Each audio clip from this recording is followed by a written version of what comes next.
This is my next update on my toolbox build I'm doing. So last video I showed you the bottom drawer with my tools for my power tools. This is my wrench drawer. And I really like this drawer because I was able to do some neat prints with this drawer and add different bunches of wrenches in here. So these are both the Icon Harbor Freight wrenches. I have both metric and SAE. And then I've got these Husky metric and SAE ones, but they've got the special ratcheting features in them, so they have that feature on these, so they're nice to have for those projects. And then when I need the other ones, I have these for the other projects.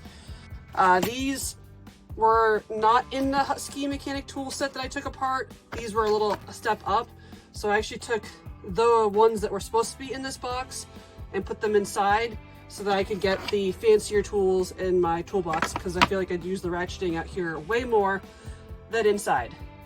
Again, this is the wrench section of my toolbox.